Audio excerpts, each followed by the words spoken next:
แต่ปิ้น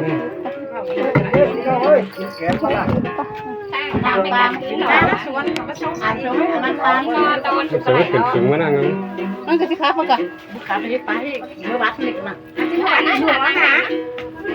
คือเห็นตั้งดัง หางตลาดนี้กี่ดอกเอาหางใส่เสียเขาเอาหางใส่หางแล้วหางเกี่ยวหางจะไหลเอากันได้ฟังเราเคยได้มันก็หลายครั้งปรากฏโรคกับเรื่องน้องสันไม่หรอก ไม่ต้องหินกับเผ็ดเลย ไปผู้ขับรถพี่น้องเอ้ยน้องอยู่หันละสีโลกเป็นน้องจันสาวเป็นน้องยังติดกันหมดสวยตลาดนี้เขาจ้างค้าพี่น้องประมาณนี้จ้างค้าพี่น้องตดฟังนะพี่น้องเด้อไปเข้าจ้างเขาว่าไปไปเลยจ้ะจะได้ไปไหนใส่เชือกจับก็กอดไปหน่อย สลาลาสาธุโลกยังเรียกอะไร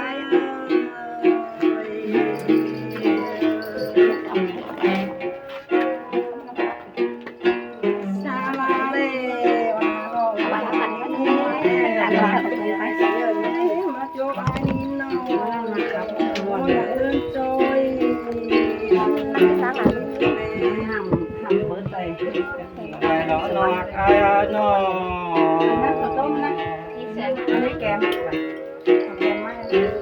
โอ้จะไม่เลยนี่ไงเสียค่าเสียนี่ชื่อเจ้าบ่าวก็ซาน้ำมันก็น้ำตานี่ละเจ้าบ่าวเอ็มกินนะ ไม่ไกลอะไร นี่นะสลามาโจบายเด้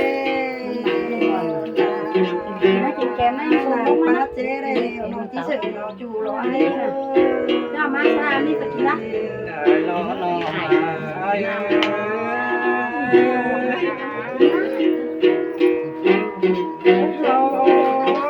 โอเคมาเริ่มนี่นะพระจักจูฝันห้องมาโสปังกินน้องร้านไว้กินเอาแกมบ้างดิร้านก็ไม่ไว้เลยนะฮ่าตาลา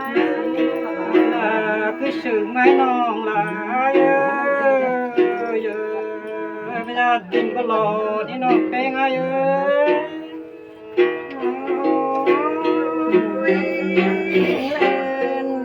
พระเจ้าปั้นฝ่าไว้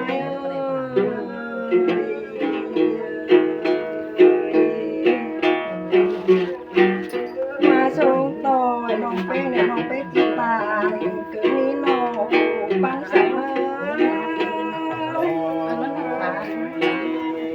ใส่อินสจะหนีตับแม่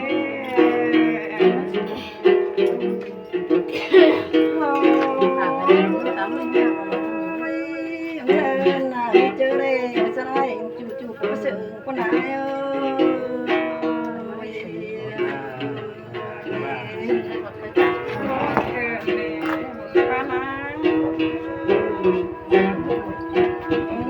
ยิงเอ้ยน้องจะได้ดาบปั้งฝั่งหนาที่ก็เวทคนหนาป่วยอยู่นะเอาช่างเล็บนะ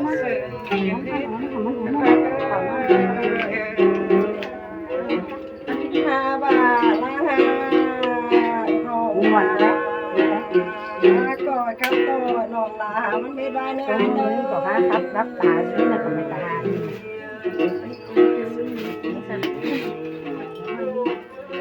เจ้าเสือนี่นี่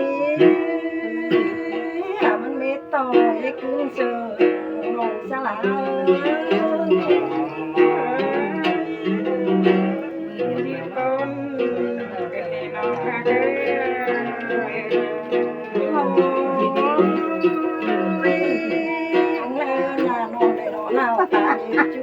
sao các em cho lùi em sang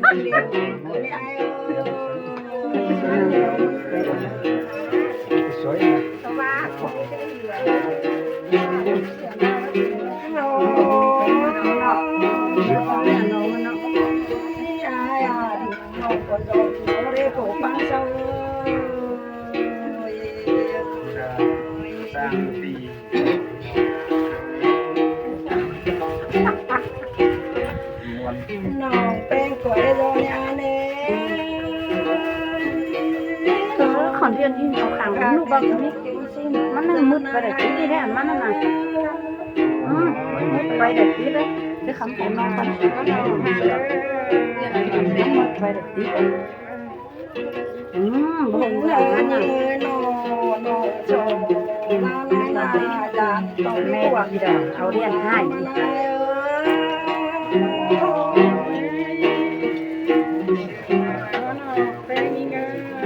เออนี่มันมุดไปแต่เตะใช่ไหม สิขาดน้องนี่ไอ้มันมุดไป ตาบานเนี่ยเป็นอายุต้นนาโบราณนี่ไอ้มามาสั่นเลยมันเห็นติ๊กต๊อกแล้วเลยมันปวดไปเลยมันเลยเก่งก็ได้มันเลยอย่าเช้าเลยด่าน้องเลย ป้าอย่าเชื่อกันตาที่บ้านนี้เป็นจูเกินเนื้ ภา อ ษาหลายคนที่นี่ก็รู้ตัวลอยเลย หาว่าน้องชอยจู รู้ตัวลอยเราสู่จูเนี่ยมีฝรั่งก็นานเลยเด็กคนเนี่ยมีฝรั่งในแต่ตึ้ง200แล้ว200โดยเงาโดยตัว แม่นี่ไงน้องชอยยอดคือเอาเลยเลยลงมาปลูกปังกินยา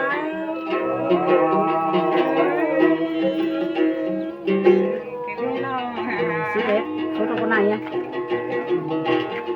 โอ้ยไอ้น้องไม่ได้มาเป็นฟังเนี่ย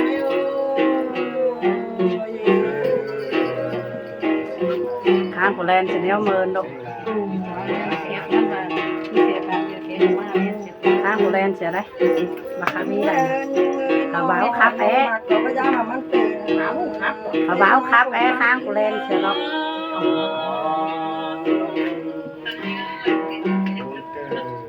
มอดมันเม็ดทำไม โอ้ยเล่นน่ะน้องผสมปันไอเต้เราก็จะมามันเป็นผัวกินเมียในโยมน้องชาย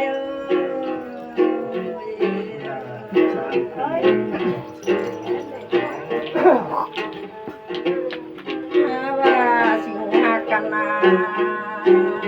เกิดอยู่อย่ามันสึงแล้วผู้ฟังขึ้นเลย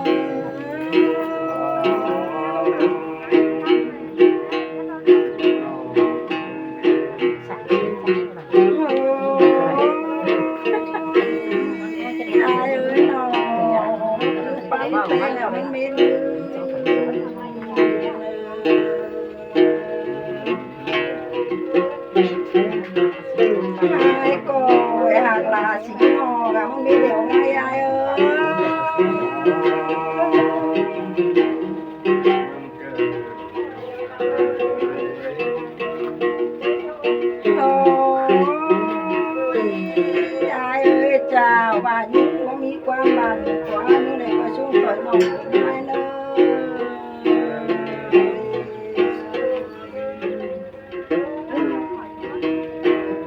เฮาแล้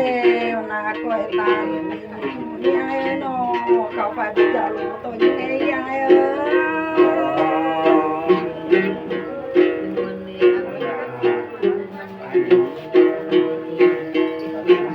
สิหากันนี่ตัวเสียที่จังสิได้น้อง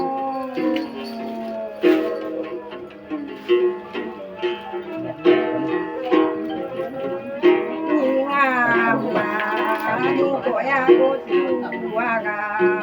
ตุลาลาเด้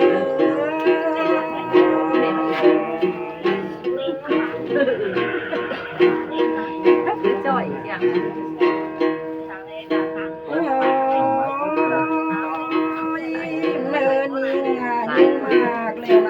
ปั้นตุ่มเทผมเนอะมาทำมาส่งไว้แล้วกันส่งไว้แล้วเอาหมันก็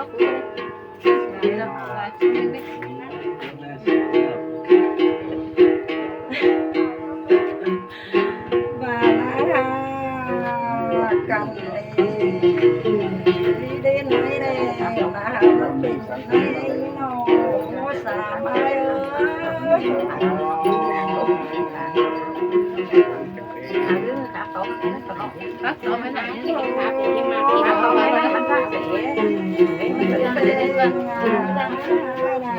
ไว้เต้งเนี่ยมันเป็นแค่ผู้ชายตาเป็นจุ่มเลย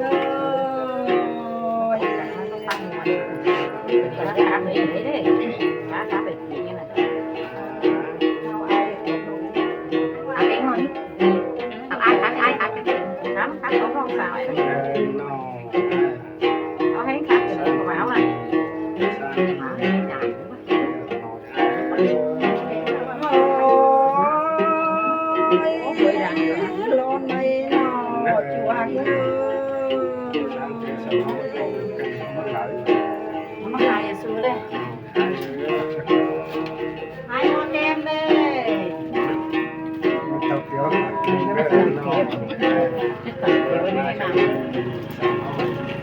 หมดแดงเลยไปหาเลยหามาแล้วโอ้คือการนี้มาหลอกไปว่าละอยู่ละละไปเด้อหมดแดงลง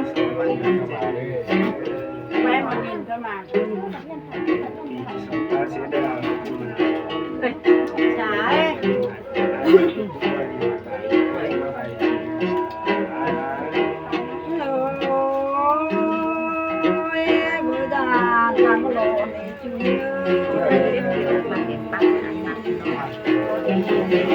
เจ็บเลยนะเจ็บเจ้ามัน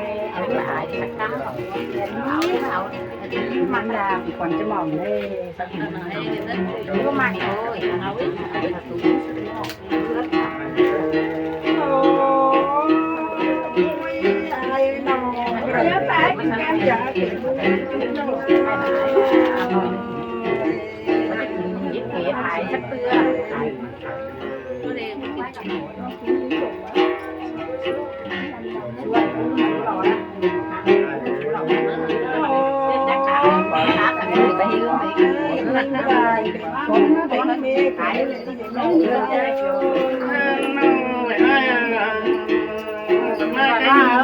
มึงไปแล้วอันนั้นหายเฮงคุณ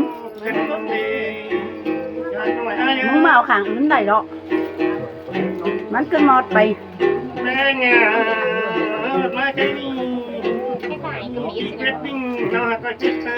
เขาจะขอยเจ้าเอง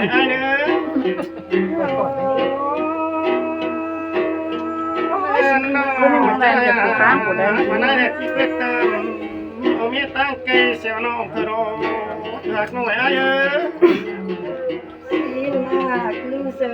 ครับประบุงวงได้คุณโอ้ยดีรับแม่ดิ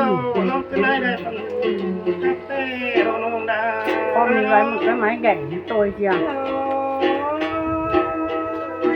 ตามไปเรื่องฟันนิดนะฟันนิดเป็ดเด็ดดีต่างเขาไม่ได้ใช้จับมือน้ำคนที่กายเราคนสอนหน่อยไอ้จับมือจับมือใจจับมือร้านต่อนามือเต้นเจ้าจะแบบมันสุดหนาวเลยจะเป็นสาวปีไอที่พูดซึ่งนี่มาหน่อยไอ้โอ้ยถ่ายเป็นถึงนายนะเด็กเล็กนาย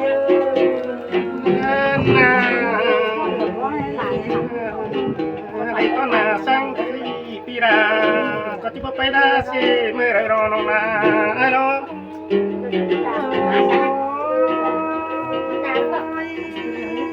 สื่อเม็ดอยู่สอนกันบาสีดาว่ามาแต่เนื้อ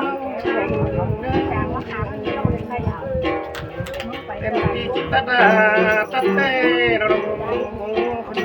ยายเลยจะตัดกับเขาไม่เด้งเนื้อ